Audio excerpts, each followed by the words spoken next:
Bonsoir à tous. Donc, je me présente, je suis Anaïs Chantabang et je travaille au sein du bureau Afrique de l'Ouest et centrale HEC Paris à Abidjan. Donc, ce que je vais vous demander pour commencer déjà, c'est de mettre par défaut vos micros sur mute avant qu'on commence. Et puis au cours de la masterclass, si vous avez des questions, vous pourrez lever la main et intervenir. Donc, bienvenue dans cette masterclass qui portera donc sur le thème « A-t-on encore besoin d'une stratégie ?» qui sera animée donc par Laurence Lehmann-Ortega, qui est connectée avec nous depuis la France. Elle est professeure en politique et stratégie d'entreprise et elle intervient notamment dans notre programme exécutif Piloter la stratégie de sa business unit que nous vous présenterons à la fin de cet événement très brièvement. Laurence est également co-auteur du livre Réinventer votre business model, donc, que nous avions présenté lors d'une précédente masterclass au cours du mois d'avril, du mois de mars, pardon. Et je suis également accompagnée de mes collègues Alexis Jonaillet, directeur du bureau à Abidjan, et de Edwige Migan, qui est programme manager. Donc, sans plus tarder, je vais laisser la place à Laurence. Merci beaucoup Anaïs et merci à tous de m'accueillir ce soir depuis Paris. Je préfère être avec vous à Abidjan ce soir ou n'importe où ailleurs en Afrique pour être honnête, parce que les périodes ne sont pas très sympathiques à Paris en ce moment, mais j'espère bien pouvoir venir faire une masterclass live bientôt. On croise tous les doigts. Donc effectivement, ce soir, on va parler de stratégie et on va voir si on a encore besoin d'une stratégie. Alors, si je vous demandais, en fait, ce que vous mettez, quels sont les mots, les 3 mots que vous mettez derrière stratégie, probablement, si on avait le temps ou si on était en live, si je vous faisais parler, vous parleriez certainement de ces termes-là. C'est la stratégie, c'est penser à la croissance, au long terme, à la vision, l'anticipation. Effectivement, la stratégie, c'est tout ça et c'est notamment préparer le long terme. Mais dans le monde qu'on est en train de vivre et dans lequel on vit depuis 1 an, en fait, est-ce qu'on peut encore parler de stratégie au fond? Parce que quand on regarde même ces données qui sont les dernières données qui sont sorties par le Fonds monétaire sur les projections de croissance pour les pays, tous les pays dans les mois qui viennent, bah, tout ça, ce n'est pas très optimiste, ce n'est pas très réjouissant et surtout, on se dit la principale préoccupation de la produit, au fond, c'est pas le long terme, c'est presque survivre. Donc, en fait, est-ce qu'on a encore besoin d'une stratégie? Et c'est vraiment dans ce monde dans lequel on est en train de vivre depuis 1 an, on a tous appris ce vocable VUCA, volatile, uncertain, complex and ambiguous. C'est en fait un vocable qui a été un mot, un acronyme qui a été conçu par les militaires américains à la fin de la guerre froide pour dire bah, le monde il est un peu plus compliqué qu'il ne l'était avant. Et typiquement, on est dans ce monde-là aujourd'hui. Et donc, on peut se poser la question, au fond, vraiment, je pense que c'est une question légitime à se poser aujourd'hui, est-ce que vraiment, on a encore besoin d'une stratégie? Donc, je voudrais vous poser cette question-là pour commencer. Et on va commencer par un petit sondage que je vais lancer maintenant sur, au fond, dans ce contexte VUCA, dans ce contexte de manque d'ambiguïté, de volatilité, est-ce qu'on a encore besoin d'une stratégie? Et donc, je vous laisse répondre à cette question et je vous laisse répondre à ce sondage. Si vous n'y avez pas accès, c'est que vous êtes peut-être connecté avec un mauvais navigateur, mais en général, la plupart d'entre vous vont réussir à se connecter. Je n'ai que 2-3 sondages pendant la séquence, mais je vais quand même avoir votre avis. Donc, certains disent que vous êtes là pour le savoir. Ben oui, j'espère que vous êtes là. Et on va juste regarder très rapidement vos réponses. Alors, est-ce qu'on a encore besoin d'une stratégie aujourd'hui? Alors, je vous laisse encore quelques secondes pour répondre et je vais reprendre la main. Alors, on va partager les résultats. Je vais partager les résultats. Et vous êtes 91% à dire qu'on a encore besoin d'une stratégie. Ben oui, évidemment, que pouvez-vous attendre d'autre d'une preuve de stratégie que de vous dire qu'on a bien encore besoin d'une stratégie? Vous avez tous raison. Et ce que je vais vous montrer ce soir, et pour ceux qui n'en sont pas encore convaincus et qui sont là pour savoir, c'est ce que je vais vous montrer ce soir, c'est pourquoi, dans cet environnement VUCA, on a plus que jamais besoin d'une stratégie. En fait, on pourrait dire que avant, la stratégie, on l'envisageait de la manière suivante, c'est-à-dire on disait, ben voilà, on a ici les années, on a ici la vision, là où on veut aller, et qui va être une vision à N+5, dans 5 ans. Et en fait, on se disait, ben voilà où on veut être dans 5 ans, voilà où on est aujourd'hui. Et ce qu'on faisait, la stratégie, c'est ce qu'on appelait la planification stratégique, c'était de dire, ben voilà, on a 5 ans pour arriver à cette vision. Et ça, en fait, c'était les budgets. On peut presque dire ça, c'était les budgets annuels. Les budgets étaient en fait découlaient de la stratégie. Au fond, ce qui est vraiment différent aujourd'hui, c'est cet escalier-là, finalement. Ce qui est différent, c'est qu'aujourd'hui, la stratégie, elle va être beaucoup plus comme ça. C'est-à-dire, elle va être émergente, elle va se faire en fonction beaucoup plus du contexte, des opportunités. Mais du coup, ce qui devient encore plus important qu'avant, c'est cette notion de vision. Et c'est ça que je voudrais développer avec vous ce soir, c'est que oui, on a besoin d'une stratégie et surtout, on a besoin d'une vision, justement parce que ce monde dans lequel on est encore plus incertain qu'avant. Donc, c'est ça que je veux partager avec vous ce soir et c'est de ça dont je voudrais parler. Alors, si vous avez des questions, n'hésitez pas à les inscrire dans le chat. Je vais regarder assez régulièrement le chat. N'hésitez pas aussi à intervenir, mais bien sûr, on va garder un petit temps à la fin de la présentation pour répondre à vos questions. Et en fait, donc, ce que je voudrais vous montrer ce soir, c'est que cette stratégie, elle est plus que jamais nécessaire parce qu'on est dans un contexte très spécifique au-delà de cette pandémie. On est dans un contexte vraiment très spécifique et assez unique dans l'histoire. Ce qui fait qu'il y a beaucoup de nouveaux entrants qui arrivent et qui ont un rôle à jouer dans notre environnement concurrentiel. Et enfin, le dernier point, c'est que les entreprises font de plus en plus l'objet de pression de la part de toutes les parties prenantes. Et toutes ces parties prenantes vont influencer cette stratégie et vont obliger l'entreprise à dessiner la stratégie dans un certain sens. Donc, voilà ce que je voudrais développer et vous montrer ce soir, qui sont les raisons pour lesquelles je pense qu'on a encore besoin d'une stratégie. Et donc, je vais commencer par cette partie, ce contexte un peu spécifique, qui était déjà là avant la pandémie. Il n'y a rien de nouveau de ce côté-là, mais qui vraiment influence les stratégies. Et ce contexte, c'est ce qu'on appelle parfois la 3e révolution industrielle, ou d'autres parlent de la 4e révolution industrielle même. Donc, la 3e révolution industrielle, c'est un livre qui a été écrit par Jeremy Rifkin, qui est un économiste américain, que vous voyez là, et qui explique qu'on est en train de vivre dans cette époque très particulière. Alors, d'autres appellent ça la 4e révolution industrielle déjà, donc il y a la 3e, la 4e. En fait, la première révolution industrielle, si on se souvient bien, c'était l'arrivée de la machine à vapeur qui a fondamentalement changé la manière dont les entreprises travaillent au XVIIe siècle, au XVIIe, XVIIIe siècle.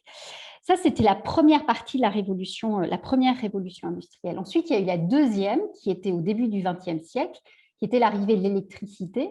Et penser à toutes ces usines et comment toutes les usines, comment tout ce travail, ce taylorisme a été mis en place dans les organisations à partir du XXe siècle.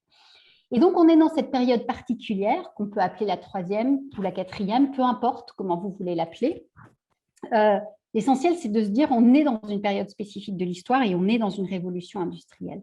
Donc, juste pour nous remettre en tête la 2e révolution industrielle, je voulais partager ça avec vous.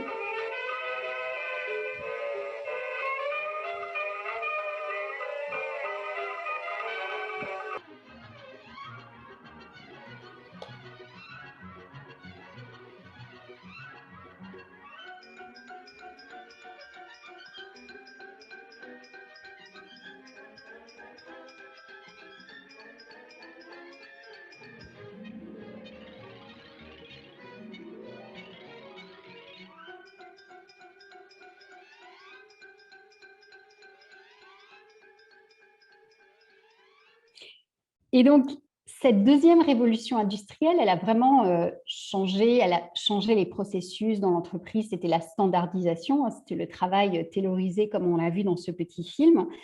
Et là, on est à l'aube d'une 3e ou d'une 4e révolution industrielle. Alors, qu'est-ce qu'elle contient, cette révolution industrielle? Quelle est la clé de cette révolution industrielle aujourd'hui? Pour faire ça, je vais vous poser une petite question.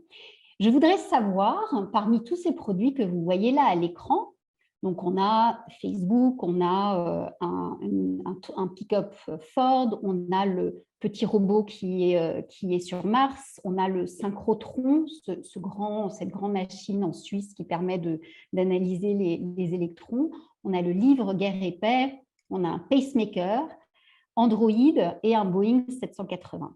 Et ce que je voudrais savoir, c'est, d'après vous, lequel de ces produits contient le plus de lignes de code? Donc, je vous laisse relire. Certains sont très rapides, hein, je suis très impressionnée. Lequel de ces produits contient le plus de lignes de code, d'après vous? Et on va regarder. Donc, vous êtes à peu près 30% ont répondu. Encore quelques secondes pour voir. Les résultats sont intéressants. C'est très partagé. Vous êtes 70% à avoir voté, donc je vous laisse encore quelques secondes pour prendre votre décision. Allez, 80%. Je vais partager les résultats. Alors, vous êtes… Ah, c'est très partagé. Hein. 32% à penser que c'est Facebook et 23% à penser que c'est Android. Je pense que la première fois qu'on m'a posé cette question, je pense que j'ai répondu Android.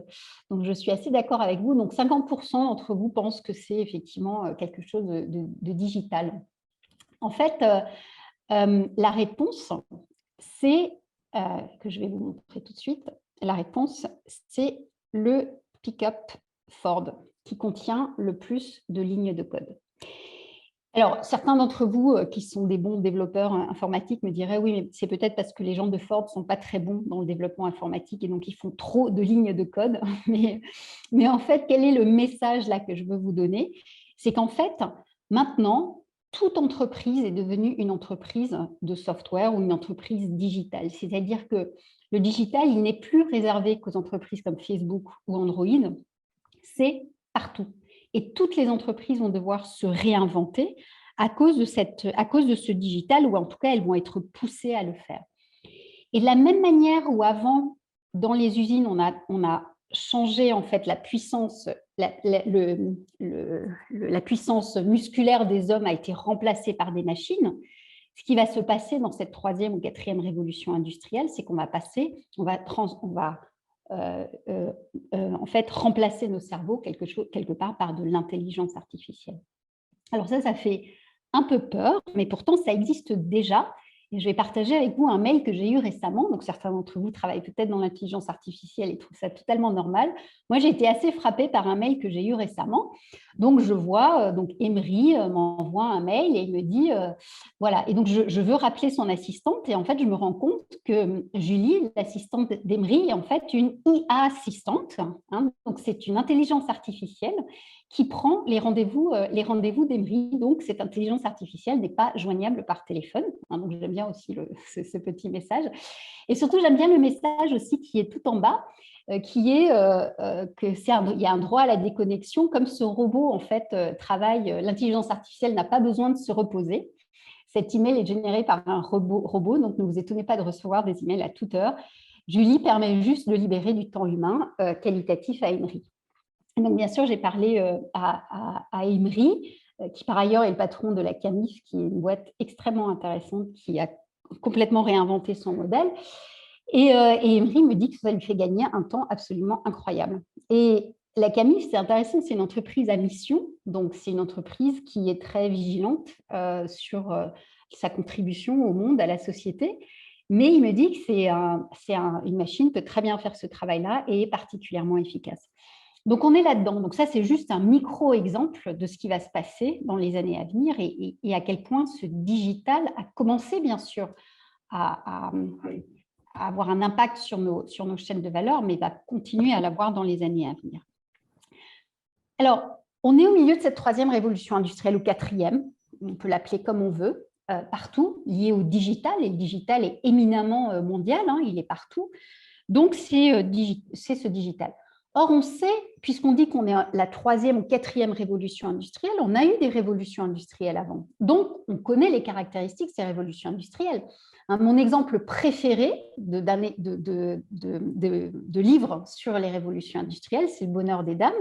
Je ne sais pas si vous avez lu ce livre qu'on lit beaucoup au lycée en France, sur ce livre de Zola qui explique en fait l'arrivée des grands magasins en France. Et donc, ça, c'est typique de la 2e révolution industrielle, l'arrivée de ces grands magasins et comment ils ont tué tous les petits magasins autour. Mais au fond, quand vous relisez ce livre, c'est exactement la même histoire que ce qui est en train de se passer avec Uber et tous les équivalents qu'on a dans le monde, avec les chauffeurs de taxi. C'est exactement la même histoire. Donc, on sait ce qui se passe pendant les révolutions industrielles, on le sait.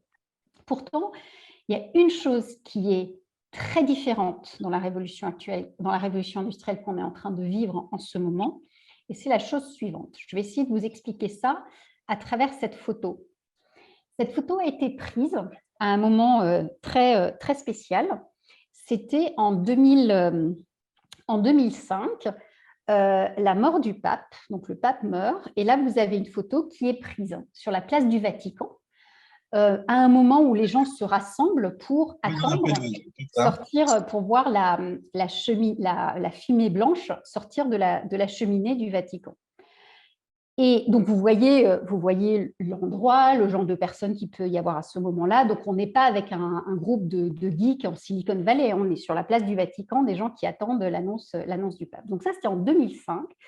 Or, il se trouve que pour la première fois dans l'Église catholique, le pape démissionne. Donc, il y a une autre pape 8 ans plus tard. Et donc, je vais vous montrer la même photo au même endroit 8 ans plus tard. Okay, donc, on est toujours au Vatican 8 ans plus tard. Et le message, c'est que la vitesse à laquelle cette révolution industrielle est en train d'arriver est juste hallucinante. C'est-à-dire que là où avant, les technologies prenaient beaucoup de temps pour s'installer, là, vous avez le nombre d'années qu'il a fallu pour chacun de ces produits pour atteindre 50 millions d'utilisateurs. Il a fallu 62 ans pour l'automobile, il a fallu 2 ans pour Twitter. Alors, vous me direz, il y a beaucoup plus de gens dans le monde aujourd'hui, donc forcément, ça va beaucoup plus vite, mais c'est aussi la nature même du digital qui fait que vous n'êtes plus sur des produits, mais sur du digital, et donc ça se répand beaucoup, beaucoup plus vite qu'avant. Un exemple encore plus extrême, et là, je voudrais que vous répondiez à ma question dans le chat, c'est il y a un produit ou un objet digital, on va dire, ou une app, disons une app, qui a fait encore mieux que Twitter l'année dernière. Est-ce que quelqu'un peut me dire à quoi je pense? Eh oui, bravo, TikTok, vous avez raison. Donc, Kerry et Santiago ont été les premiers, et Antoine, les premiers à parler de TikTok, et c'est exactement ça. Donc, TikTok a été créé en 2016, et l'année dernière a été téléchargé plus de 3 milliards de fois. Donc, c'est absolument hallucinant. C'était la plus grande vitesse de tous les temps. Et donc, qu'est-ce que ça veut dire? On est dans cette vitesse absolument incroyable. Donc, il faut que les entreprises se préparent à aller encore plus vite. Et je vais vous montrer ma slide suivante. C'est la première page du magazine Forbes. Donc, c'est un magazine américain économique très connu. En novembre 2007. Pourquoi cette date est intéressante? Parce que quelques mois avant, cet objet, donc un iPhone, a été créé et on a tous vu cette présentation, enfin on a tous vu ou vu en replay, la présentation de Steve Jobs de l'arrivée de l'iPhone. L'arrivée de l'iPhone, c'était en janvier 2007. Et donc, là, ce que je vais vous montrer, ma prochaine page, c'est novembre 2007. Donc, voyons cette page. Que disait le magazine Forbes en novembre 2007? Il disait Nokia est le leader incontesté, 1 milliard de consommateurs dans le monde. Est-ce que quelqu'un, un jour, réussira à battre Nokia? Ce que je veux dire avec ça, c'est que la vitesse, c'est qu'on ne prend pas conscience des menaces qui sont là dehors, et pourtant, ça va extrêmement vite. Et en 2007 était la meilleure année, financièrement parlant, pour Nokia, de tous les temps. Nokia était leader mondial incontesté, une boîte hyper profitable. Eh bien, ils n'ont pas vu arriver Apple et arriver l'iPhone. Et c'est ça le défi qu'il va y avoir pour la stratégie dans les années à venir, c'est de comprendre qu'il y a tous ces changements qui vont arriver. Et comment rester alerte? Comment rester alerte pour être sûr de ne pas rater ce futur et de ne pas se retrouver dans la position de Nokia? Et c'est ça la question principale de la stratégie et qui est très difficile. Et c'est d'autant plus difficile si vous avez été, comme Nokia, une entreprise extrêmement performante au cours des dernières années, parce que pourquoi se remettre en cause alors que, regardez, on est extrêmement performant. Et donc, le fait de regarder en arrière ne présage en rien ce qui va se passer devant, et c'est à ce à quoi les entreprises doivent être particulièrement vigilantes aujourd'hui, et ce à quoi doit servir la stratégie. Donc, au fond, si on reprend cette idée de la troisième révolution industrielle, on est dans cette espèce de vortex, certains appellent ça le vortex, le tourbillon. Un vortex, c'est un tourbillon, et on est là au milieu du tourbillon, et certaines industries, en fait, sont déjà au milieu du tourbillon. C'est sûr que si vous êtes en médias ou en télécom, vous y êtes déjà au milieu du tourbillon, mais peut-être que d'autres industries n'ont pas encore été autant emportées dans ce tourbillon digital, mais le message, c'est qu'on va tous y passer. C'est-à-dire que toutes les industries, tous les secteurs, quand je dis industrie, c'est au sens anglo-saxon, tous les secteurs d'activité vont passer dans ce tourbillon digital. Et donc, il faut s'y préparer. Et ça va être un des rôles de la stratégie dans les années à venir, c'est de préparer cette arrivée du digital et d'intégrer et de profiter des opportunités aussi que va offrir le digital dans les années à venir. Donc ça, c'est mon premier point que je voulais illustrer, c'est ce contexte spécifique. Et Régis a raison, je regarde juste rapidement dans le chat, qu'effectivement Nokia a eu le même sort que Kodak, quelque part. Et donc, c'est typiquement ce contexte spécifique auquel il faut réfléchir et se préparer. Et donc, voilà le premier point qui va fortement influencer la stratégie ou qui a déjà commencé à influencer la stratégie récemment. Alors, cette révolution industrielle, cette digitalisation, elle conduit à l'arrivée de nombreux nouveaux entrants. Et ça, c'est un autre point de la stratégie. Vous savez que la stratégie, c'est beaucoup, on va regarder ses concurrents, puisque l'objectif de la stratégie, c'est de construire un avantage concurrentiel. Donc, il faut forcément qu'on ait un avantage par rapport à nos concurrents. Or, ces concurrents sont de plus en plus nombreux. Ils viennent de partout. Et notamment, il y a de plus en plus de nouveaux entrants. Ça, je pense que c'est typiquement, ça a commencé dans les années 2000, dans les années 2015, où ce qu'on appelle ces innovations de rupture ou disruptive innovations en anglais, sont arrivées et alors, elles sont nées quelques années avant, elles sont nées à la fin des années 2000, mais en fait, c'est vraiment le milieu des années 2010 où on les a vraiment connues, où elles sont devenues quelque part dominantes, ou en tout cas, on les connaît beaucoup mieux. En fait, on voit qu'il y en a dans toutes les industries. Et ce qui est assez amusant, en fait, c'est de se rendre compte que les nouveaux entrants, enfin amusant, c'est une manière de parler, mais que les nouveaux entrants, ce sont souvent des startups qui arrivent et qui vont réfléchir avec des règles du jeu tout à fait différentes et qui vont remettre en cause la manière de faire habituelle. C'est-à-dire, quand vous êtes Airbnb, vous n'avez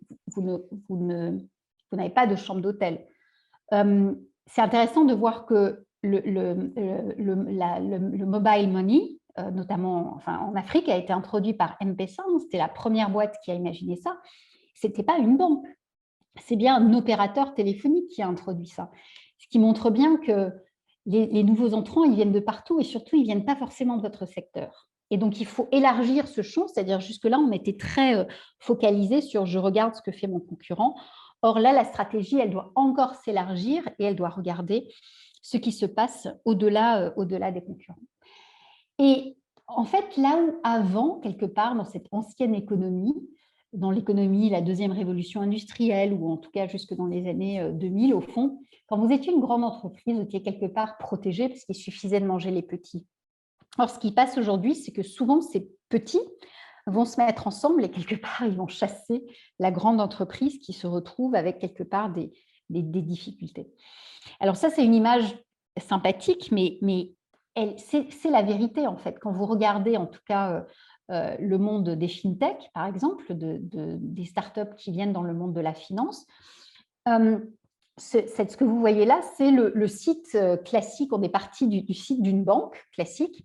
Et en fait, tous ces noms-là, ce sont des startups qui vont offrir un tout petit bout de ce qu'offre une entreprise traditionnelle, une banque traditionnelle. C'est-à-dire qu'une start-up, elle ne va pas être capable d'offrir tout ce que vous offre une entreprise classique, mais une banque classique, mais elle va commencer par un petit bout et elle va rentrer dans ce petit bout de manière tellement pertinente qu'à la fin, elle va se mettre avec d'autres partenaires, elle va faire d'autres partenaires de FinTech et à la fin, son offre va être plus performante qu'une banque classique. Et c'est ce danger-là qu'il faut vraiment avoir en tête quand on fait de la stratégie et qu'on regarde à l'extérieur son environnement et qu'on regarde ses concurrents. D'où va venir la concurrence? C'est ce qu'on appelle aussi parfois l'hyper-compétition. C'est cette idée de dire « Waouh, la compétition, elle vient de partout ». J'étais une banque tranquille et tout d'un coup, j'ai des fintechs qui arrivent, j'ai des opérateurs téléphoniques qui se lancent sur ces secteurs-là et tout ça, ça me concurrence et ça va générer une nouvelle concurrence. Donc, il faut avoir cette ouverture pour identifier ces nouveaux acteurs. Alors, comment on fait ça quand on fait de la stratégie? On se dit, mais au fond, où faut-il regarder? Parce qu'il y a des concurrents qui peuvent arriver de partout. Donc, comment je trouve l'endroit où il faut que je regarde où ces entreprises vont émerger? Et donc, Clayton Christensen, qui était le prof à Harvard qui a inventé le terme « disruptive innovation », donc sur les innovations de rupture, disait « il n'y a qu'un seul moyen de survivre à la rupture, à l'innovation disruptive, c'est de se focaliser sur ce qu'il appelle « the job to be done ». Qu'est-ce que c'est le job to be done? Le job to be done, c'est quel est le besoin brut, quel est le véritable besoin sous-jacent de votre client? Quel est le véritable besoin que je remplis? Et donc, on donne souvent cette citation assez amusante, mais qui date des années 50. C'était un professeur de marketing qui disait ça. Les gens ne veulent pas une perceuse, ils veulent un trou d'1 centimètre. Et toute la logique, c'est de dire, au fond, que cherche mon client? Mon client ne veut pas une perceuse, il veut un trou d'1 centimètre. Mon client ne veut pas une chambre d'hôtel, mon client veut un endroit pour passer la nuit. Et c'est en réfléchissant de cette manière-là que l'on va voir d'autres entrants qui offrent des choses radicalement différentes. Et donc, typiquement, quand vous êtes un constructeur automobile, qu'est-ce que vous vous dites?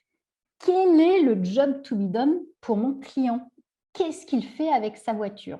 Quel est le besoin fondamental que remplit sa voiture? Le besoin fondamental, c'est d'aller d'un endroit à un autre. Et c'est en repartant de ce besoin fondamental que des entreprises comme BMW imaginent ce genre de service. You can make life in the city easier with Drive Now car sharing. No matter if you're meeting friends or just need a car for a few hours, simply open the Drive Now app to get a car for any occasion. With just one click, the car is yours and waiting for you. The app will direct you to it. Once you reach it, simply unlock the car with the app. Hop in and make yourself comfortable. There are no keys. Press start and off you go. The different BMW and Mini models means there's a car for any occasion. The car is yours as long as you want it. You're only charged while using it, by the minute or hour, depending on how long you need it. Fuel and insurance is included in the price. Parking is also free. Lock the car easily with the app. Done in one click. And with Drive Now car sharing, you never have to return the car to where you started. Get access to thousands of BMW and Mini with Drive Now. Ok, donc effectivement, c'est ce que c'est Anatoly qui mettait dans le chat, on appelle ça le MaaS, Mobility as a Service. C'est exactement ce qui est en train de se développer. Et donc, vous avez cet exemple avec DriveNow. Donc, les principaux constructeurs automobiles sont en train de tester ce genre de modèle un peu partout. Et effectivement, donc Lionel pose une question sur est-ce que vraiment Nokia aurait pu imaginer l'arrivée de l'iPhone juste en se focalisant là-dessus. Non, c'est vrai qu'il faut aussi se focaliser sur la technologie, c'est-à-dire ce que Apple fait particulièrement bien, c'est à la fois regarder la technologie et les usages que peut avoir le consommateur. Mais en fait, Apple est parti de cette notion de dire ce dont on a besoin, ce n'est pas de téléphoner, mais c'est de communiquer. Et donc, c'est bien de repartir de ce besoin-là. Donc, voilà ce que fait BMW, notamment dans certaines villes en Europe. Mais en fait, vous avez d'autres manières de répondre à la même problématique. Donc là, vous reconnaissez peut-être une photo, je pense que c'était à Abidjan, je ne suis pas sûre que ce soit Abidjan, Alexis, j'ai pris une photo sur Internet, j'avoue. C'est Abidjan. C'est Abidjan. Donc typiquement, vous avez un besoin de transport et vous avez des woro-woro, c'est ça? C'est comme ça qu'on dit, Alexis? L'an dernier, on m'avait visité ces endroits-là, c'était super intéressant de voir comment ça marche et on voit bien qu'il y a un problème là, que ce n'est pas très efficace comme manière de fonctionner. Et donc, si vous repartez de ce problème de j'ai besoin de me déplacer, je n'ai pas de voiture, ou je ne veux pas avoir de voiture, ou c'est trop cher ou trop compliqué d'avoir une voiture, comment est-ce que je peux créer une entreprise qui va répondre à ce besoin de mobility as a service, encore une fois. Et donc, vous avez une start-up à Abidjan qui est super intéressante, qui s'appelle Moja Ride, et qui typiquement est un nouvel entrant donc sur ce marché du transport, mais qui, lui, va adresser ce marché avec un tout petit, une manière d'entrer sur ce marché. Lui, il ne va pas proposer des voitures, il ne va pas proposer des modes de transport.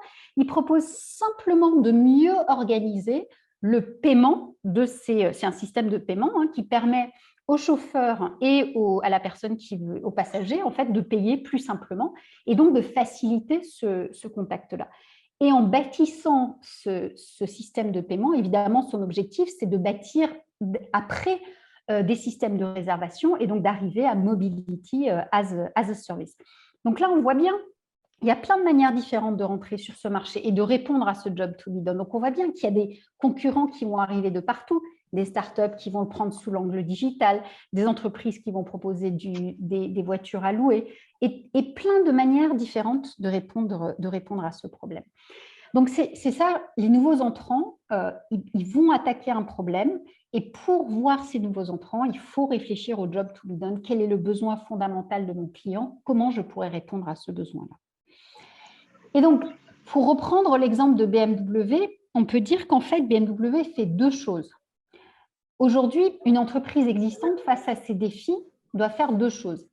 Elle doit à la fois exploiter son business model actuel, son activité actuelle, parce que c'est ça qui lui rapporte de l'argent pour aujourd'hui, et en même temps faire de l'exploration, c'est-à-dire imaginer les business models de demain. Et d'ailleurs, ce n'est pas un hasard que Toyota ait investi dans Moja Ride récemment, notamment grâce à une rencontre organisée par HEC, donc on est très contents.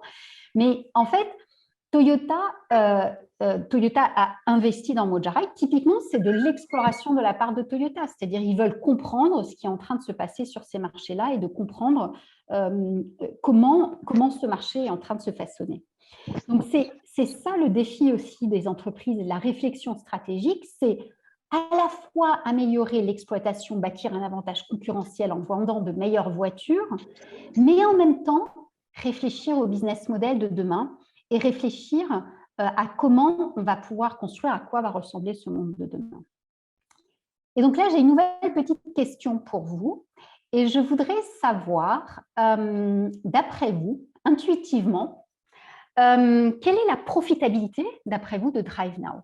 Comment est-ce que vous évaluez la profitabilité de DriveNow? Donc, DriveNow est une entreprise, en fait, c'est beaucoup plus complexe que DriveNow, mais globalement, ils sont dans une trentaine de villes en Europe et vous payez, comme on a vu dans le petit film, vous payez à la minute. Et donc, je voudrais avoir votre avis sur la rentabilité de DriveNow.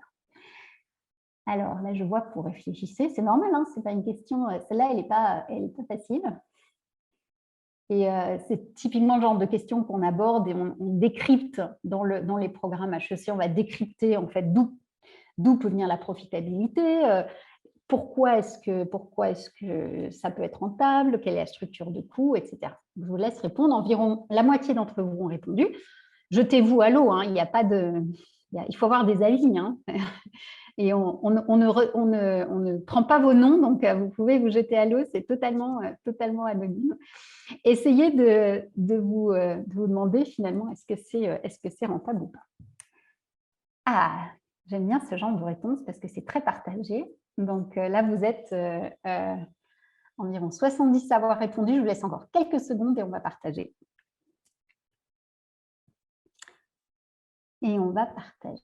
Alors, voilà, je vais partager les réponses. Très intéressant. Alors, vous êtes une majorité, 36%, à penser que c'est peu rentable, que c'est difficile à rentabiliser. Enfin, donc, en fait, vous êtes plus d'une majorité à penser que c'est difficile à rentabiliser. Et je suis tout à fait d'accord avec vous. Si on était dans un cours de stratégie, encore une fois, on décrypterait pourquoi c'est difficile à rentabiliser, notamment à cause des investissements qu'il y a derrière les voitures.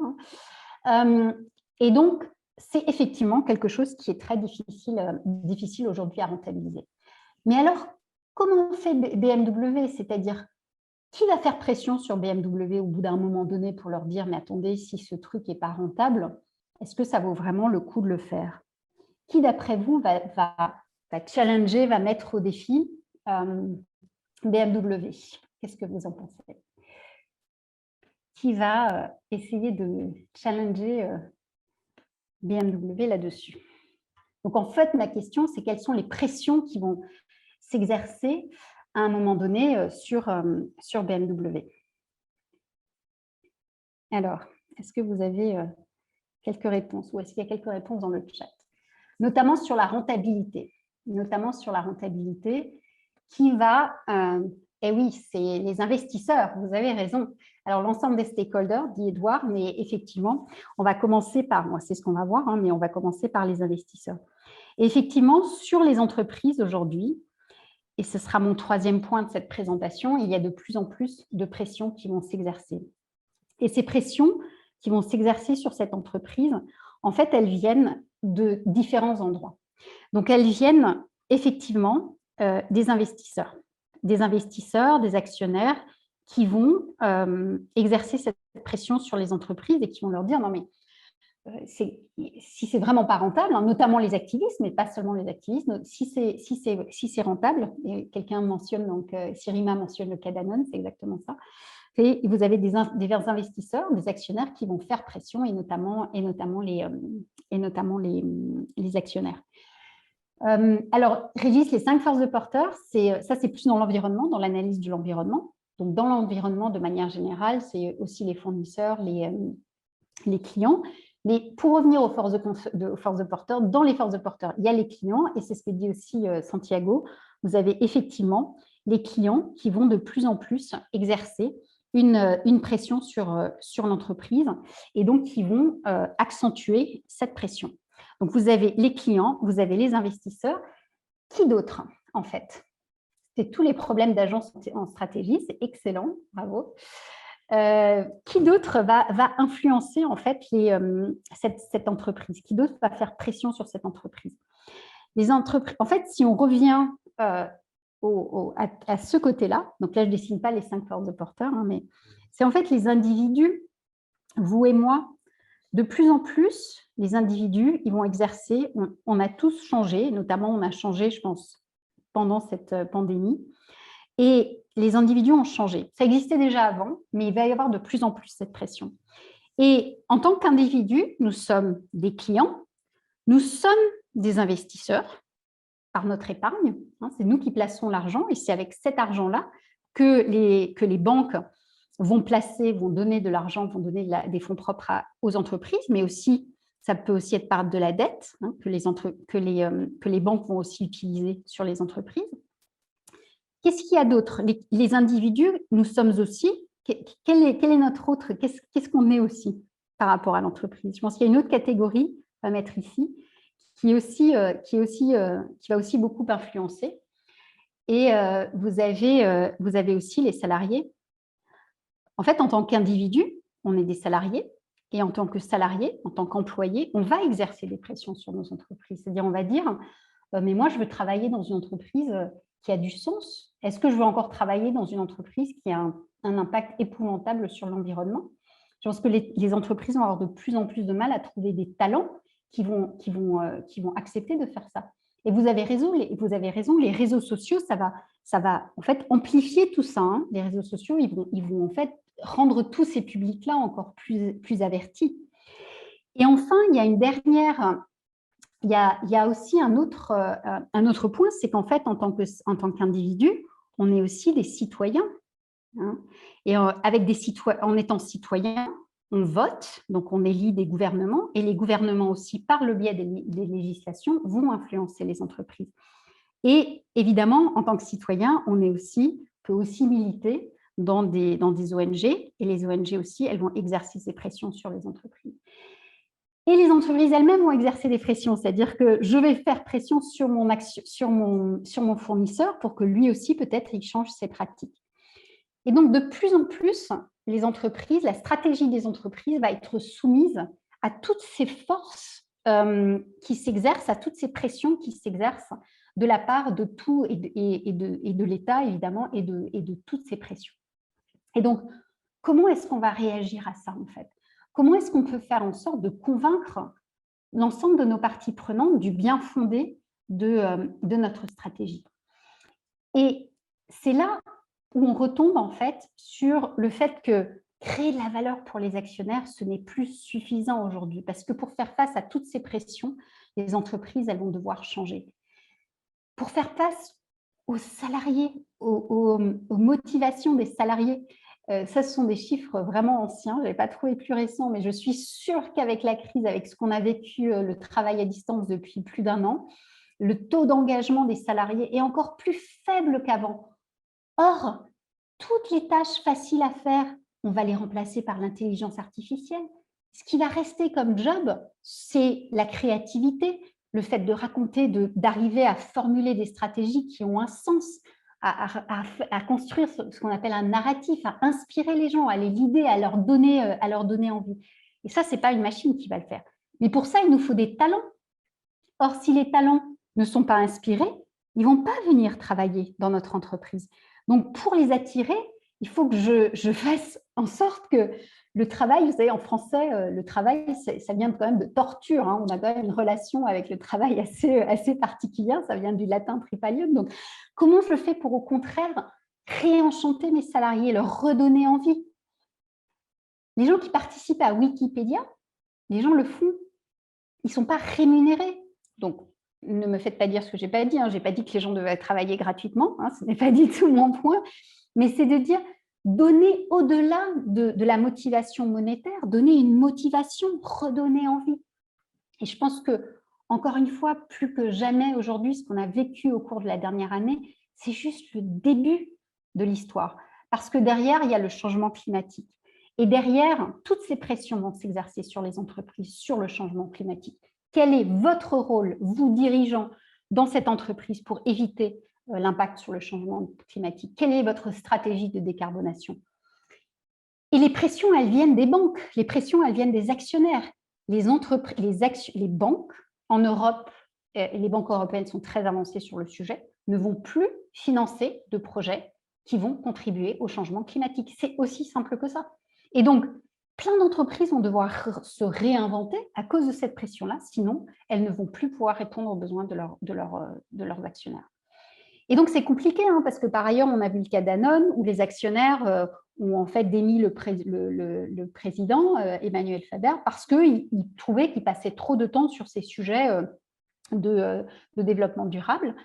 Il y a plein d'autres raisons, mais en tout cas, vous voyez ce conflit, ce n'est pas simple. Quelle est cette tension et quelle est la bonne manière de le gérer? Et donc, ce qu'il nous faut en stratégie, c'est aussi une vision, c'est donner une raison d'être, c'est inspirer les gens. Ma définition préférée d'une vision, c'est ce qu'a dit Kennedy en 62. En 62, Kennedy a dit « Avant la fin de la décennie, on va envoyer un homme sur la Lune et on va le ramener vivant ». Il n'avait aucune idée de comment il allait faire et combien ça allait lui coûter. On ne parle pas de budget là. Mais c'est ça, une vision inspirante, une raison d'être, quelque chose qui va motiver l'ensemble des parties prenantes, les salariés, les clients, les actionnaires, pour suivre là-dedans. Et c'est ce que les Américains, ils ont une belle expression là-dessus. Nous, c'est bien parce que le terme raison d'être, ils l'utilisent aussi, mais ils utilisent aussi massive transformative purpose. Quelle est votre raison d'être, votre purpose, qui va, de manière mais vraiment massive, contribuer à changer le monde? C'est cette idée-là. Quel est le rôle de l'entreprise dans la société et comment elle peut contribuer à changer le monde? Et donc, si on regarde la vision de BMW, c'est devenir le provider dans le monde, le meilleur fournisseur dans le monde de produits et de services. On a bien les deux, produits et services premium. Donc dans les deux cas, c'est premium, c'est haut de gamme, pour la mobilité individuelle. Donc c'est ça sa réponse aux masses de BMW. Vous regardez récemment, Total a radicalement modifié sa stratégie. Et donc, la vision maintenant de Total, c'est de devenir la majeure de l'énergie responsable. Donc, il y a un jeu de mots sur major, un oil major et major. Et pourquoi ils font ça? Encore une fois, ce n'est pas parce qu'un jour, le patron s'est levé, il s'est dit, oh, bah, ça serait bien de faire de l'énergie renouvelable. C'est tout simplement, encore une fois, par la pression des salariés et de l'attraction des talents et la pression des investisseurs qui commencent à refuser d'investir dans une entreprise qui ne fait que des énergies fossiles. Et donc, c'est sous cette pression-là que ces entreprises se réinventent et inventent et redonnent cette énergie. Alors, j'ai plein d'exemples d'entreprises et peut-être ce qui peut être amusant, c'est que vous essayez de deviner quelles sont. Alors, c'est tous des entreprises américaines, parce que je pense qu'elles sont très, très fortes pour imaginer ces raisons d'être. Alors, est-ce que quelqu'un a trouvé quelle était cette première? Quelqu'un a trouvé quelle était la première? Non. C'est Tesla, bien sûr, créer l'entreprise, la première entreprise de voitures électriques dans le monde pour accélérer en fait la transition vers le véhicule électrique, et c'est bien ça qu'a fait Tesla. Deuxième exemple. Making the best ice cream in the world in the nicest possible way. Alors, celle-là, elle est peut-être un peu moins connue. En tout cas, en Europe, elle est moins connue. J'aurais dû l'enlever. Je ne sais pas si vous la connaissez. Même je pense, en Europe, ils sont moins répandus. Alors, ce n'est pas Häagen-Dazs, c'est Ben & Jerry. Bravo, Lionel. Tout à fait, Ben & Jerry. Oh, vous êtes plein, vous êtes nombreux à la connaître. Ouais, c'est exactement ça. C'est Ben & Jerry, qui est une des premières entreprises qui a fait de la glace de manière vraiment responsable, en choisissant ses fournisseurs, etc. Troisième exemple, donner accès à l'information de tout le monde en un clic, du monde entier en un clic. Évidemment, Google, vous êtes super rapide. C'est évidemment Google. Et le dernier, et en fait, celui-là, c'est une entreprise intéressante parce que je l'ai pris parce que c'est une des rares entreprises, je pense, qui a réussi à atteindre son objectif. Alors, ce n'est pas Dell, ce n'est pas Intel, c'est Microsoft. Si je vois quelqu'un, waouh, tout au début, alors je ne sais pas qui est laptop DSII, mais en tout cas, le laptop DSII a trouvé Microsoft, et Laetitia aussi, Samira. C'est effectivement Microsoft. Et ce qui est intéressant, et je vais finir avec ça, ce qui est intéressant dans l'exemple de Microsoft, c'est en fait, cette entreprise qui a été fondée par Bill Gates, en gros, à la fin des années, au début des années 2000, ils avaient rempli leur mission, ils avaient atteint leur vision. Il y avait un ordinateur dans chaque maison. Et du coup, ils ont été obligés de se réinventer et d'inventer une nouvelle vision. Et aujourd'hui, c'est comme ça qu'ils expriment leur vision. Empower, c'est très dur à traduire en français, empower, donner le pouvoir à chaque personne dans chaque organisation du monde, de la planète, de réaliser plus et d'être plus efficace. Et c'est pour ça que Microsoft, donc au-delà de Microsoft que vous connaissez, ils ont racheté LinkedIn, ils ont racheté plein d'entreprises qui en fait vont vous permettre de mieux vous organiser et d'être plus efficace au travail. Et donc, voilà les points que je voulais partager avec vous aujourd'hui. Je pense qu'on a toujours besoin d'une stratégie. On a encore plus besoin d'une stratégie aujourd'hui parce qu'on est dans ce contexte spécifique d'une révolution industrielle qui est extrêmement rapide. On a des nouveaux entrants de plus en plus rapides, donc il faut qu'on travaille sur exploration, exploitation. Il faut que dans la stratégie, il y a des horizons de temps un peu différents. Oui, il faut faire de la réduction de coûts sur l'exploitation pour être plus rentable dans l'exploitation, mais il faut aussi dédier des moyens à l'exploration. Et pour faire ça, il faut se concentrer sur le job to be done, sur quel est le besoin brut de notre client. Et il y a une pression accrue des parties prenantes pour laquelle il faut développer une véritable vision qui devient une raison d'être, qui devient un fil conducteur inspirant pour l'ensemble des parties prenantes. Et je voudrais juste finir avec l'histoire de cet homme. Alors, je ne sais pas si vous le connaissez, c'est quelqu'un de peu charismatique au fond. Donc, peut-être ça va mieux si je vous montre cette image-là. C'est Satya Nadella. Satya Nadella, c'est le patron de Microsoft, justement. Et Satya Nadella est d'origine indienne, donc patron de Microsoft. Et Satya Nadella est une personne extrêmement intéressante. Il n'y a eu que 3 dirigeants chez Microsoft depuis sa création dans les années 70. Donc Bill Gates, que vous reconnaissez là au milieu, Steve Ballmer qui était là, et donc Satya Nadella. 3, c'est très peu pour une entreprise au cours de 40 ans. Et en fait, ce qui est intéressant, c'est de voir, et alors là, ça va jusqu'en 2015, mais ah oui, je vais vous montrer celle-là, parce que c'est en 2020. Alors, bon, soyons honnêtes, montrons d'abord celle-là. En fait, on voit l'évolution du cours de bourse de Microsoft pendant les 3, donc Bill Gates, Steve Ballmer et Satya Nadella. Et on voit qu'en fait, pendant Steve Ballmer, les cours, ce n'était pas trop ça, et qu'il a commencé à remonter. Alors là, il a explosé, en fait, avec Satya Nadella. Et pourquoi il montre Steve Ballmer en train de tirer la langue là? Parce que c'est très caractéristique de cette personne-là.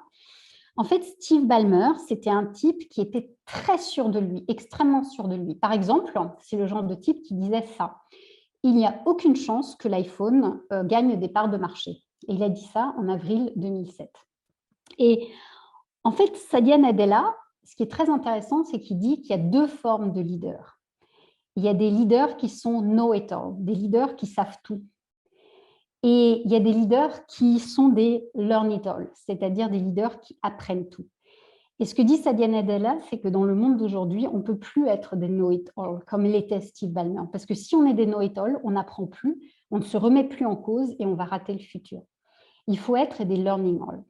Et ça, c'est notre philosophie à HEC, c'est-à-dire, quand vous venez faire un programme à HEC, à la fin, you don't know it all, c'est-à-dire vous ne savez pas absolument tout une fois pour toutes, vous devenez des learn it all, c'est-à-dire des personnes qui sont capables d'apprendre, de poser les bonnes questions.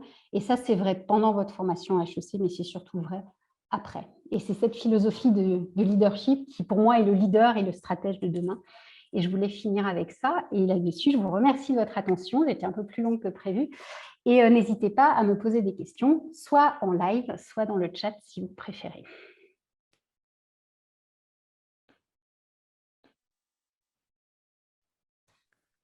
Merci beaucoup, Laurence.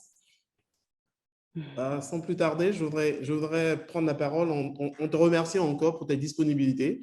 Le professeur Laurence Lehmann-Ortega, c'est un des professeurs stars de HEC Paris, même si elle n'aime pas toujours cette présentation, mais je venais juste d'avoir, pour partager une petite confidence avec vous, je venais juste d'avoir, avant cette session, la confirmation que tu as investi chez Mojarate.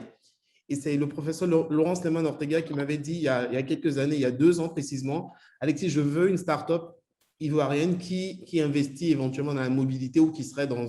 Et donc, dès que j'ai trouvé Mojarate, j'ai appelé le CEO de Mojarate à l'époque, non ivoirien, qui vivait aux États-Unis. On a pu faire la connexion. Laurence Lehmann a eu le cours à Abidjan avec les dirigeants de Toyota dans la salle de classe de HEC Paris.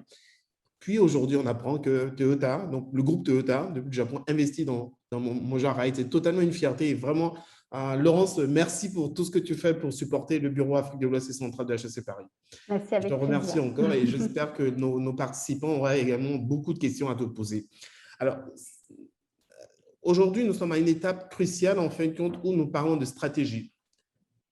Une chose est de définir, de concevoir une stratégie, mais la deuxième chose et la plus importante, c'est de piloter la stratégie. Et dans le cadre de cette série de masterclass qu'on organise, en fait, je voudrais juste vous rappeler que nous avons une rentrée sur un certificat qui est dénommé certificat Piloter avec succès votre stratégie.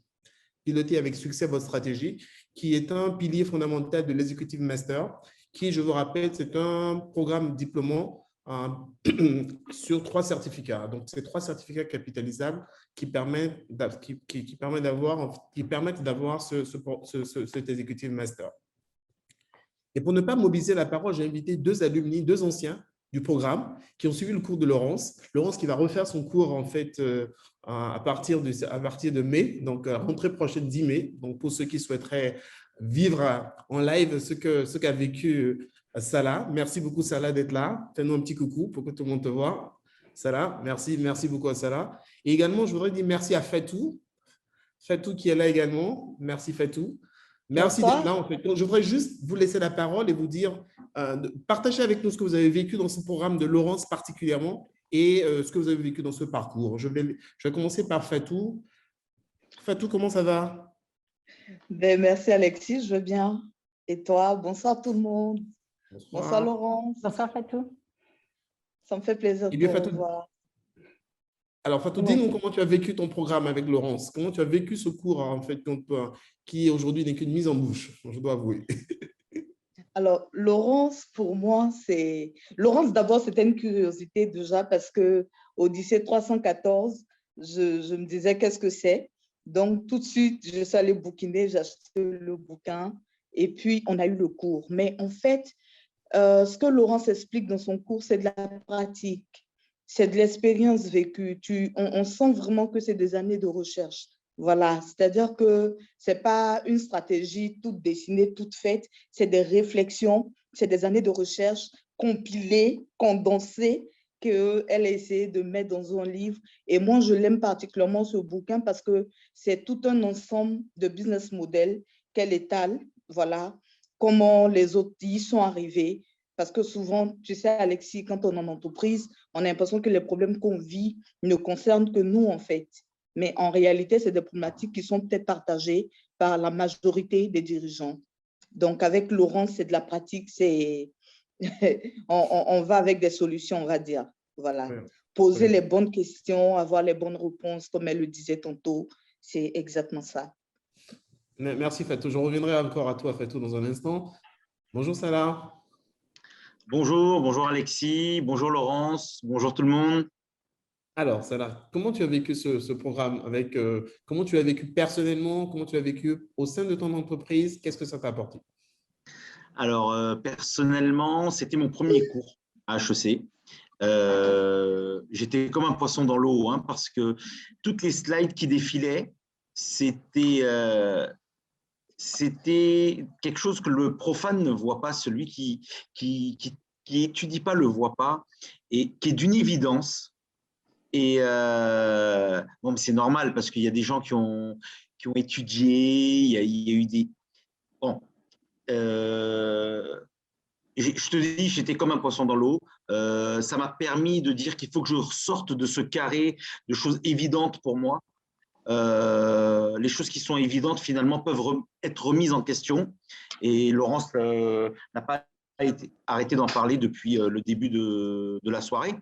Ce cours m'a poussé à remettre en cause chaque maillon de la chaîne de mon travail. Et quelquefois, on négligeait la concurrence en disant ils sont petits, on les ignorait. Et là, je suis rentré au bureau après la semaine de formation et je lui ai dit c'est vrai que je vous ai toujours dit, bon, eux, on ne les regarde pas. Là, on va les regarder. On va comprendre qu'est-ce qu'ils font. Et on va anticiper, surtout. C'est l'anticipation. C'est un cours extraordinaire. Laurence, je sais pas si tu as des droits d'auteur sur la photo avec les poissons, la grosse société et la petite, mais j'en ai fait un poster dans mon bureau. C'est la slide qui m'a le plus marqué. Ouais. Voilà. Merci beaucoup. Merci. Donc, je peux comprendre que depuis ce moment-là, tu as mis en place une véritable stratégie pour suivre ta concurrence. Non, alors on va être modeste et je ne sais pas si c'est un faux modeste ou pas, mais en tout cas, on a mis en place des stratégies pour parer à toute attaque de la concurrence. C'est certain, on est moins vulnérable en tout cas. C'est certain, c'est inévitable, on est moins vulnérable. Très bien. Mais Merci. Alexis, Merci Salah. Oui, Fatou. Ouais. En fait, déjà d'entrée de jeu, Laurence, elle nous a un peu en griffe choqués parce que quand elle te demande la définition d'un business model, que tu donnes la définition classique que tout le monde connaît et que tu viens découvrir en fait dans ce bouquin, autre chose, en fait déjà tu te prends un coup de poing dans la gueule. Tu vois ce que je veux dire? Ouais, donc, déjà, partant de la définition de c'est quoi une business unit, c'est quoi un business model, c'est quoi réponser déjà, ça fait réfléchir. ça fait réfléchir. C'est-à-dire qu'on ne peut pas tout implémenter tout de suite là, maintenant, mais ça change carrément. Tu vois, ça change carrément. Au niveau de ton travail, comment ça se traduit? Ben, écoute, aujourd'hui, pour te dire vrai, tu me connais, hein, tu sais un peu comment je raisonnais et tout. Ce programme, et en particulier avec Laurence, ce que j'ai appris, c'est repenser. Tu vois, est-ce que ce que je fais, si je continue ainsi, est-ce que dans 10 ans, je serai encore là?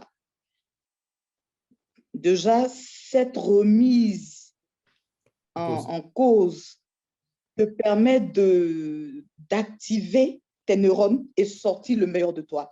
Donc, aujourd'hui, je vais dire que j'aborde les problématiques que je vis au quotidien avec un peu plus de recul et de hauteur. Aller chercher les causes profondes et les adresser une après l'autre, tu vois. Donc, sans se prendre la tête, sans stress, mais vraiment être au bon endroit, tu vois, aller droit au but, ne pas manquer l'objectif, parce que souvent, on fait beaucoup de choses, mais de travers. À la fin, on n'a pas de résultat. Tu as posé vraiment de bonnes questions, c'est une star, quoi, tu vois. Tu sais que dedans, il y a beaucoup de choses. Hein. C'est exactement ça. Ouais. Et en fait, ce que je retiens un peu, hein, je rappelle aux uns aux autres que Laurence a intervenu dans un cours particulier qui s'appelle la stratégie concurrentielle. C'est bien ça, hein, sauf erreur. Et ce cours, en fait, c'est un cours qui prend en compte comment est-ce qu'on construit sa stratégie dans un environnement concurrentiel. Et je pense que c'est tellement important parce qu'on a tendance, comme disait Salah, en fait, à sous-estimer la concurrence et surtout à se comporter un peu comme un leader qui est know it all. J'aime bien ce partage de Steve Ballmer et puis Satya. Oui, je laisse parler Salah. Excuse-moi, Alexis. Après, ce qui est intéressant en plus dans ce cours, c'est la manière dont il est présenté, le fait qu'il soit ludique. Ce n'est pas un cours magistral, hein, parce que sinon, à un moment, on décroche. C'était des groupes, des cas pratiques en groupe. D'ailleurs, j'ai fait un cas avec Fatou. On a remporté le prix. C'est vrai, d'ailleurs, on a gagné le prix. Vous avez fait un challenge, c'était un challenge. C'est ça, on a fait un challenge. Donc, tout le monde veut gagner, tout le monde veut s'améliorer, tout le monde veut trouver. C'était quoi ce challenge? Tu peux partager avec nous ce challenge, je te souviens un peu? Alors, c'était une société. Fatou, est-ce qu'on peut en parler de ta société secrète? Alors, on peut en parler. En fait, l'idée, c'était d'inventer tout de suite là un business model avant la fin du cours. Donc, c'est de partir d'une frustration vécue et puis apporter une solution à cette frustration. Tu vois déjà comment le problème il est posé. Tu as tout de suite envie de réfléchir en fait. Donc tu commences par qu'est-ce qui m'énerve? Qu'est-ce qui m'énerve? Qu'est-ce qui me frustre? Et puis tout de suite, on a trouvé un sujet, mais qui a accroché tout le monde. Et à la fin, les gens nous ont dit, mais cette idée-là, il faut la mettre en œuvre. Donc l'entreprise est en train de naître. Oui, elle a l'exclusivité dessus, je vous préviens tout de suite à tout le monde. C'est bien ça. Merci beaucoup. Est-ce que je voudrais inviter le professeur Laurence Lehmann à nous dire un petit mot sur pas tout le challenge, mais c'était quoi l'objectif que tu visais, Laurence, quand tu lances ce type de challenge? C'est tout simplement, Alexis, de faire appliquer ce qu'on a vu le matin. C'est-à-dire que vous avez tous eu l'occasion de voir des vidéos avant, parce qu'en fait, on fait beaucoup surtout quand on enseigne en ligne, hein, pour vous rendre le travail un peu plus facile et plus digeste, vous avez regardé des vidéos avant, hein, des vidéos qu'on essaye de faire assez courtes, qui sont, comme Salah le disait, qu'on essaye de rendre ludiques ou en tout cas intéressantes avec plein d'exemples. Et puis ensuite, on a fait une session ensemble le matin où j'ai redéveloppé certains concepts. Et puis ensuite, l'après-midi, c'était à eux d'appliquer tous ces concepts pour imaginer un nouveau business model. Donc, je suis ravie de savoir, Fatou, que ça va donner naissance à une vraie entreprise. Donc, je vais en savoir plus et on va rester en contact là-dessus. Et puis, c'est clair. Et puis, je voulais vous remercier pour tout ce que vous avez dit, parce que c'est exactement ce qu'on cherche à faire et le sens de notre travail, c'est de vous faire voir des choses que qu'on a vus parce que c'est notre travail de les voir, mais de les partager et puis de les rendre simples à comprendre parce que si c'est trop compliqué, ça ne sert à rien et ça va juste rester dans nos têtes, mais c'est de le rendre simple et notamment en prenant plein d'exemples, en travaillant avec de l'humour et de la joie, parce que c'est comme ça aussi qu'on apprend le mieux. Moi, j'en suis convaincue. Et puis, je voulais vous dire aussi que c'est incroyable parce que chaque fois que je fais cours, maintenant en ligne, alors avant, je le sentais en vrai quand je venais, quand j'avais la chance de venir à Abidjan, mais je veux dire, même en ligne, c'est incroyable toute cette bonne humeur et cette énergie qui se dégage et qui est tellement réconfortante que voilà. Je voulais aussi partager ça avec vous. Ça donne plein d'énergie. Ouais. Merci beaucoup. C'était ma petite session d'information. Je suis avec Edwige qui est là. Edwige, tu fais un petit coucou? Oui, Alexis, merci beaucoup. Bonsoir à tous. Coucou Edwige. Bonsoir Fatou, bonsoir à tous. J'espère que vous avez apprécié la présentation de Laurence. C'est un point positif en plus. Et je vous dis merci pour cette grande mobilisation. Merci Edwige. Edwige est programme manager et Edwige sera heureuse de vous donner, d'être contactée pour vous donner toutes les informations concernant le programme Piloter avec succès votre business unit qui démarre le 10 mai, n'est-ce pas? Vous pouvez également contacter Anaïs ou moi-même directement. Nos adresses mail sont posées dans le chat, mais également nos numéros de téléphone et tous nos contacts pour être à votre service. Sans plus tarder, je vais redonner la parole à vous. Merci d'être aussi mobilisés. On a plus de 120 personnes connectées. On se réjouit que vous soyez là juste là et vous pouvez poser toutes vos questions maintenant à Laurence Desman. J'ai fini ma partie de session d'information. Merci à vous, Fatou. Merci, Salah. Et merci pour votre contribution. Mais Alexis, si tu permets, je voulais conclure pour dire que, en fait, tous ceux qui sont connectés, c'est déjà une opportunité de parler avec Laurence, de comprendre ces choses. Mais c'est encore une meilleure opportunité de saisir cette formation. Voilà, comme on le sait tous, hein, la formation n'a pas de prix. Mais moi, le président de HEC Alumni disait, mon DG, il disait, en fait, tous ceux qui ont démarré le programme sont venus le voir après, qui ont dit, ah ben, j'aurais dû commencer plus tôt, tu vois, parce que c'est vraiment une valeur ajoutée. Ça t'apporte quelque chose et au-delà d'Alexis, non pas pour faire la pub d'Alexis ou de HEC, loin de moi. Quand c'est pas bon, je dis c'est pas bon, mais quand c'est bon, il faut le reconnaître. Voilà. Donc, oser apprendre, oser. Voilà. Merci beaucoup, Fatou. Ça nous touche effectivement. Salah, tu veux rajouter quelque chose encore? Alors, moi, ce cours, quand j'avais commencé, Alexis, je t'avais dit, bon, je vais commencer ce certificat. Je ne sais pas si je vais poursuivre parce que je me suis dit, bon, c'est quand même HEC. Est-ce que je vais avoir le temps? Est-ce que je vais avoir l'envie? Est-ce que je vais pouvoir comprendre? Et finalement, aujourd'hui, bon, ben, je suis en train de m'inscrire pour la maîtrise. Je suis à fond et c'est accessible à celui qui veut. Oser, c'est ça comme Fatou a dit, hein. Et c'est tellement enrichissant finalement, c'est tellement enrichissant que c'est magique. Merci infiniment. C'est touchant ce que vous dites, hein. Sachez qu'à HEC, on vous prend comme vous êtes. Nos professeurs sont très respectueux. Nous avons une pédagogie très respectueuse de ce que vous êtes. Et effectivement, quand on dit HEC, ça peut sembler ronflant, des personnes qui sont toujours arrogantes. Pas du tout le cas, je peux vous confirmer.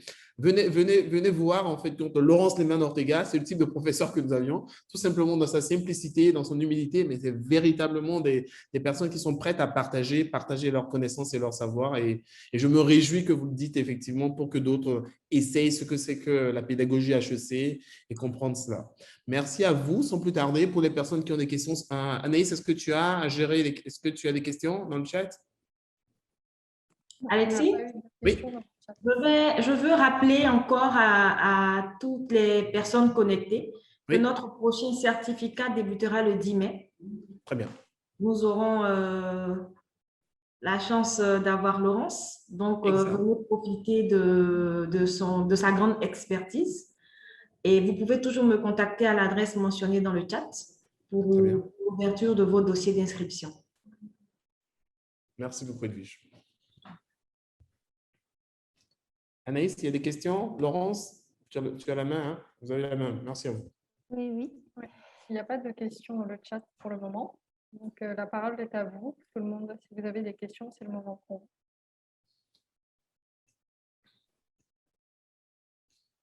N'hésitez pas, hein, soit à taper, soit à prendre directement la parole, si vous préférez.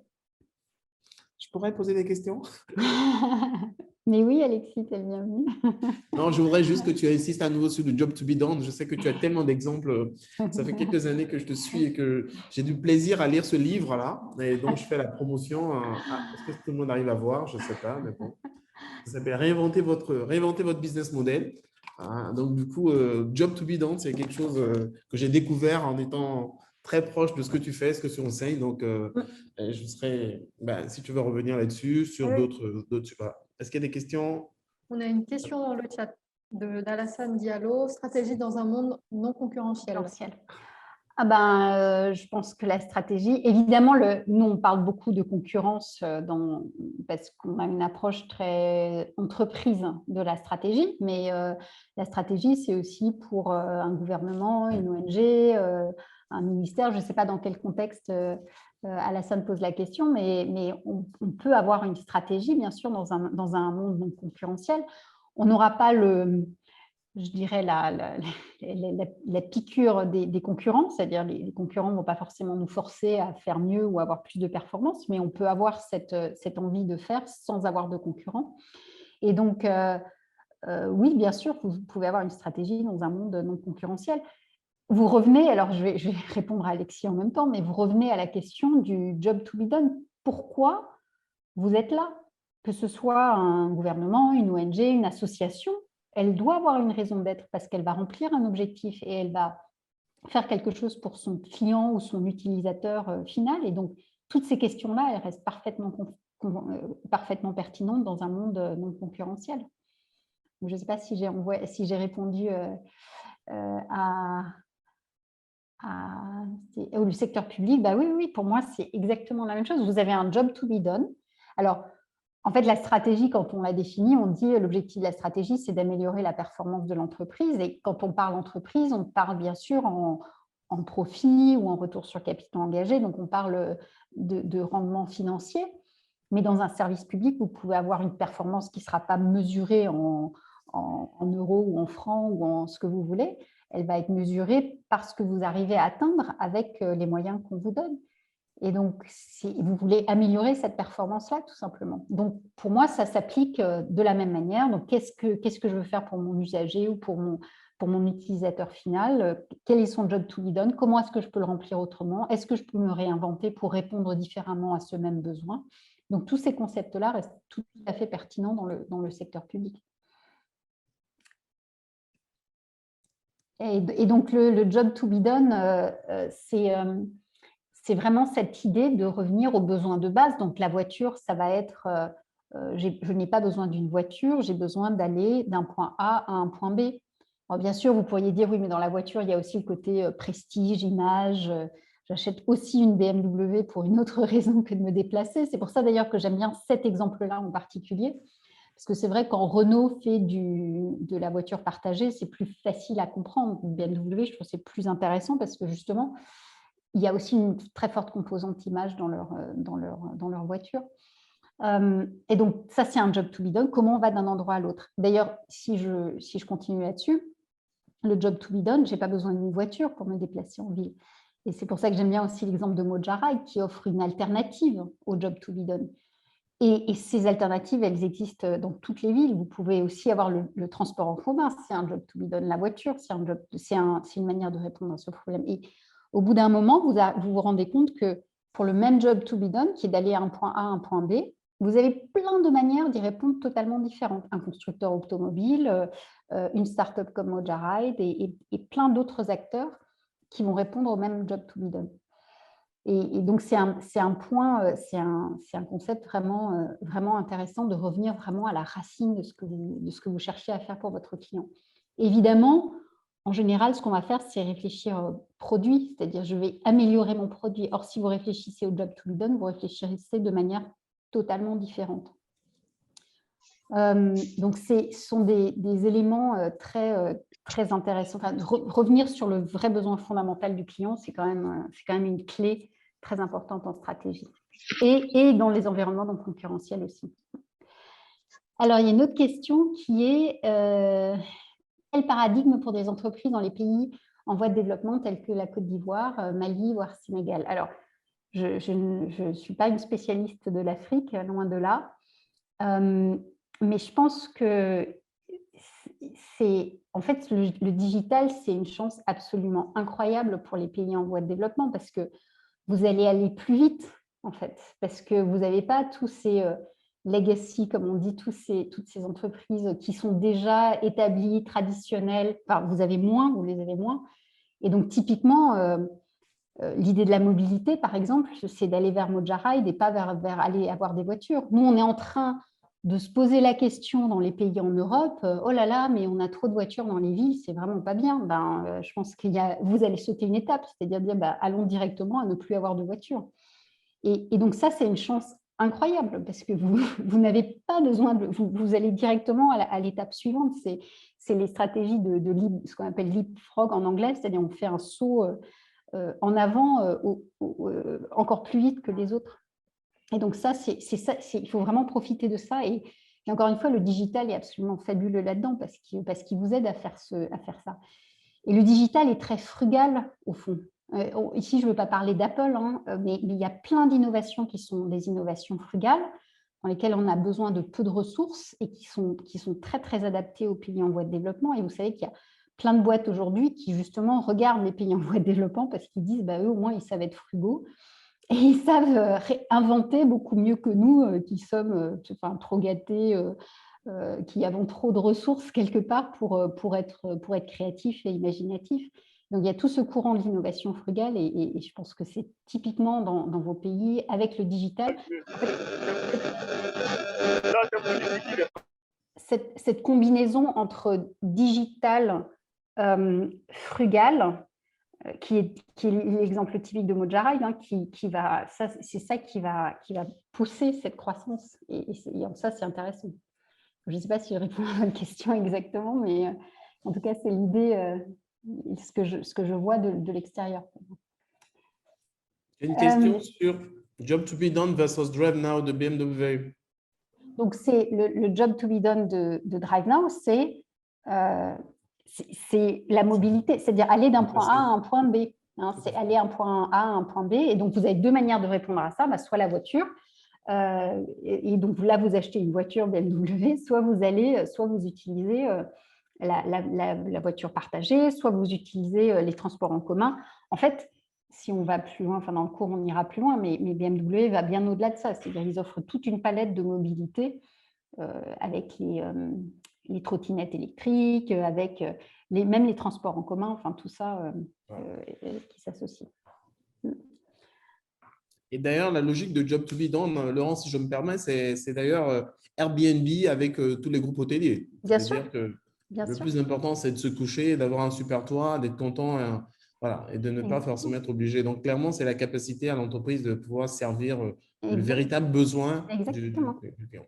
Tu vois, tu peux dire la même chose. Je pense que ça, avec la pandémie, à nouveau, ça va beaucoup changer. C'est l'idée de dire de quoi j'ai besoin quand je travaille. Est-ce que j'ai besoin d'un bureau enfermé, où je vais tous les jours à la même heure, où je retrouve mes dossiers, etc. Et toutes les entreprises, alors WeWork, ça a été un peu spécial, mais toutes les entreprises de coworking, en fait, c'est là-dessus qu'elles ont travaillé. Sinon, on n'a plus besoin d'un bureau fermé, d'un endroit où on va travailler tous les jours de la même manière. Et donc, c'est réfléchir à ça, de quoi ai-je besoin pour travailler efficacement. Voilà. Super.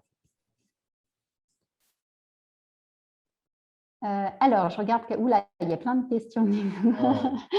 Le job to be done des entreprises de téléphonie, c'est une bonne question. Je pense qu'il faut creuser et se dire, au fond, qu'est-ce que les personnes cherchent à faire avec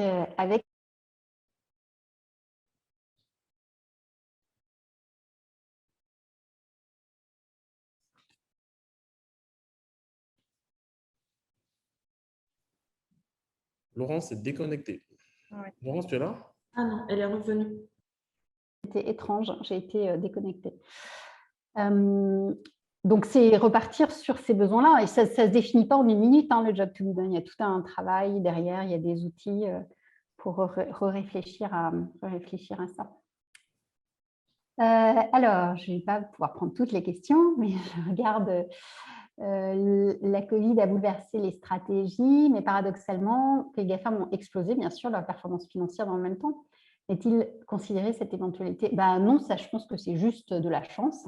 C'est clair que avec tous les outils qu'ils nous ont offerts pendant la Covid, ils étaient prêts en fait à nous offrir ça. Donc, leurs performances, elles ont explosé parce que ce marché-là a explosé. Donc, en tout cas, c'est une opportunité qu'ils ont saisie. Je dirais, c'est comme, à nouveau, hein, on revient dans cette logique des stratégies émergentes, c'est-à-dire il y a une situation exceptionnelle, je réagis de manière exceptionnelle, en fait. Est-ce que le digital peut être une solution à l'employabilité? Sinon, quel risque pour demain? Je pense que ça, c'est un vrai sujet compliqué parce que le digital va effectivement remplacer beaucoup de nos activités. J'écoutais là un podcast à midi sur une boîte américaine qui fait des voitures autonomes, et notamment les camions autonomes. On est beaucoup plus avancé sur les camions que sur les voitures. Et donc, il disait, les chauffeurs de camions vont perdre leur job. Mais en fait, ça a été comme ça à toutes les révolutions industrielles. Donc, la question, c'est le vrai problème de celle-ci, de révolution industrielle, c'est que ça se passe plus rapidement qu'avant. Et que donc, comment est-ce qu'on est sûr qu'on arrive à reformer les personnes pour qu'elles retrouvent un job dans une autre activité? Donc, ça va être le défi. Après, comme si on reprend l'exemple de l'e-assistante d'Emery, il disait que en fait, c'est de l'intelligence augmentée, c'est-à-dire ça lui prend du temps de cerveau en moins, mais il n'avait pas ce job-là, il ne l'avait pas de toute façon, il n'avait pas d'assistante personnelle. Et voilà, donc oui, je pense qu'il y a quand même un problème de l'employabilité de ce côté-là, et donc il va falloir former beaucoup les jeunes générations. Alors, quels défis pour les cabinets de conseil? Moi, je dirais plutôt quelles opportunités, parce que c'est clair qu'il y en a plein. Je pense notamment sur toutes les politiques de décarbonation. C'est une grosse activité dans les cabinets de conseil qui commence vraiment. Alors là, je pense qu'il y a vraiment eu un tournant au cours des 2 dernières années.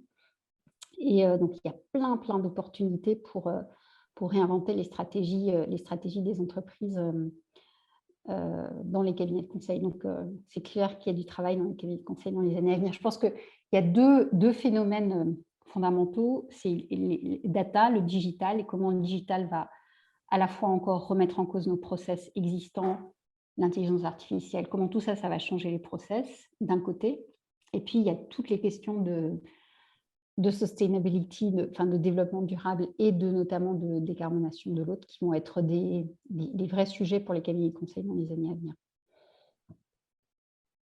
Alors, Mohamed pose une question sur quelle stratégie pour réussir un modèle basé sur le patriotisme économique et en même temps optimiser l'utilisation de la business intelligence pour moderniser le tissu industriel et conquérir le marché extérieur. Vous voulez parler de la Chine, j'imagine. C'est clair que les Chinois sont excellents pour faire ça. C'est une combinaison assez remarquable. Moi, je les trouve angoissants, hein, les Chinois. Je les trouve juste excellents. Ils vont tellement vite. C'est juste, c'est vraiment, c'est presque angoissant, notamment en technologie. Et comme ils n'ont pas toutes les barrières qu'on a notamment en Europe sur la protection des données, ils vont beaucoup plus vite que nous. Et je pense que la Covid, ça a été un bon exemple aussi. C'est clair que on n'a pas plein de contraintes à respecter qu'on se fixe nous. Et donc, ça peut aller très vite. Je ne sais pas si vous pensiez à la Chine, mais en lisant, c'est à quoi j'ai pensé. Donc, job to be done, est-ce que ça fait penser au design thinking? Oui, bien sûr, c'est les mêmes logiques. On part d'une très forte empathie avec le client. C'est ce qu'on a fait aussi dans les ateliers, hein, comme ont témoigné Fatou et Salah, qui est de partir de la frustration du client, parce qu'en fait, partir de la frustration, c'est être en empathie avec le client et comprendre ce qu'il veut. Donc, c'est très proche des méthodes de design thinking. D'ailleurs, si vous écoutez des témoignages de Satya Nadella, le patron de Microsoft, il parle beaucoup de learn it all and know it all. Il dit que le leader de demain, c'est quelqu'un qui apprend. Et ça là, je trouve ça là, c'était intéressant d'entendre dire il faut oser apprendre. Et d'ailleurs, c'est le slogan d'HEC. Mais Satya Nadella dit une autre chose que je trouve très intéressante, il parle beaucoup d'empathie. Et il explique d'ailleurs, vous écoutez n'importe lequel de ses témoignages, il en parle, comment cette empathie a grandi en lui, notamment par l'arrivée de son premier fils qui est handicapé, et comment ça l'a poussé en fait, à avoir beaucoup plus d'empathie envers les clients, envers ses salariés, envers ses employés. Et c'est aussi une des choses qui en fait un patron assez remarquable, je pense. Donc là, on était sur Design Thinking. J'essaie de regarder rapidement. Comment une entreprise en position dominante depuis plusieurs années pourrait se réinventer pour maintenir sa position avec le digital? Ça, c'est une très bonne question. Je ne peux pas y répondre en 1 minute, mais c'est clairement, je pense que le digital, c'est clairement un levier pour se réinventer et justement repenser comment elle pourrait faire complètement autrement. Ça me fait penser à LinkedIn. Donc, LinkedIn, ils ont un job que j'aime beaucoup, un poste. Donc, il y a un monsieur qui a un poste chez LinkedIn qui s'appelle le Chief Hacker in Residence, c'est-à-dire c'est le pirate interne. C'est le type qui est censé réinventer LinkedIn avant que quelqu'un d'autre de l'extérieur ne le fasse. Et donc, peut-être qu'une des manières de faire, c'est de nommer une équipe de Chief Hacker, de pirates, c'est-à-dire qui vont réinventer l'entreprise, qui vont répondre au même job to be done, mais à travers le digital, avec une approche totalement différente. Donc ça pourrait être une des manières de faire. Voilà. Donc, il y a une autre question. Quelle stratégie de valorisation peut être adoptée dans un contexte socio-économique qui favorise moins la confiance dans les innovations disruptives? L'exemple des outils de profilage dans le secteur des ressources humaines. Je ne suis pas une spécialiste de ça, ni de la valorisation d'ailleurs, mais je pense qu'il faut convaincre. En fait, les investisseurs, ce qu'ils regardent, c'est les équipes. Bon, ça, c'est plus de la stratégie, mais c'est les équipes et c'est qui est le fondateur, qui est le développeur et qui tient la technologie. Et s'ils ont confiance dans votre équipe, ils ont confiance bien plus que dans un projet. C'est là qu'ils investissent, en fait. Écoute, ça tombe bien, on est en train de lancer un programme entrepreneurial à HEC Paris. Donc, c'est la première fois en Afrique. On lance un programme d'accompagnement des entrepreneurs sur 9 mois. Et en fait, où les entrepreneurs peuvent être pris en charge, accompagnés tous les mois, 3 jours, pour pouvoir travailler sur leur stratégie, leur stratégie à la fois stratégie commerciale, financière, marketing, ressources humaines, et également pour être capable de pouvoir pitcher ou de construire des business plans, de convaincre des investisseurs. Donc, d'ici la fin de ce mois-ci, on annoncera cela officiellement, mais ça rejoint la personne qui souhaiterait savoir comment construire un peu. Si c'est une entreprise, je n'ai pas vu la question, mais si c'est une start-up ou c'est une entreprise, on prendra des entreprises en croissance, mais également des projets de start-up qui ont du gros potentiel. Donc, c'est bon à savoir. On reviendra là-dessus dans les semaines à venir. Et je vais peut-être répondre à la dernière question d'Alassane, parce que c'est une question qui me passionne, effectivement. Je ne sais pas s'il a suivi d'autres de mes cours, mais en fait, j'ai une intervention sur comment les entreprises utilisent l'informel, les réseaux informels qui existent dans les pays en voie de développement pour fonctionner. Et vous avez un super exemple qui est Bell, avec la Vache qui rit. Oui, vous connaissez la Vache qui rit. Je me souviens de superbes magasins à la Vache qui rit à Abidjan. Et en fait, comment ils ont utilisé le réseau des vendeurs de rue, justement, pour développer la vente de Vache qui rit. Et ils l'ont fait, alors ils ont commencé au Vietnam, ils ont fait, alors dans certains pays, ils l'ont fait en Afrique, dans certains pays ça a marché, dans d'autres moins bien. Mais en tout cas, c'est une vraie tendance de voir comment on peut utiliser les réseaux informels et notamment les réseaux de vendeurs de rue. Je sais qu'ils le font aussi beaucoup. Orange est en train de le faire avec des vendeurs de cartes téléphoniques. que vous avez un peu partout et comment en fait on crée des systèmes de loyauté, enfin de fidélité, pardon, notamment autour de ça, pour emmener ces gens-là vers l'économie formelle. Et là, c'est un vrai terrain très, très intéressant à explorer et que les grandes entreprises explorent peu parce qu'elles ont peur. Elles se disent c'est du réseau informel, c'est de l'économie parallèle, on peut pas s'engager avec ces réseaux-là. Donc, il y a des choses très, très intéressantes à faire là-dessus.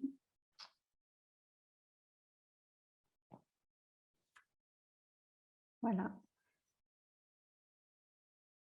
Ah, je crois qu'Alexis, tu es muté, on ne t'entend plus. Je disais qu'on est en train, voilà, je pense que l'agence e-banking se développe pour les services bancaires. D'accord.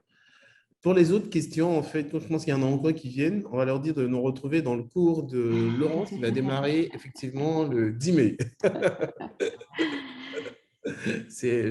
En tout cas, vraiment, je vous remercie. Merci infiniment. On est encore à près de 80 personnes jusqu'à 20 heures. Vraiment, ça fait 22 heures pour toi, Laurence. Merci infiniment, Laurence.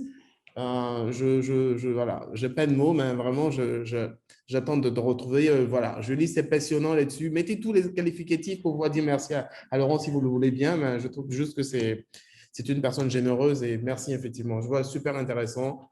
Et vraiment, n'oubliez pas également que voilà, on est à votre disposition pour pouvoir vous aider à pouvoir construire votre projet professionnel.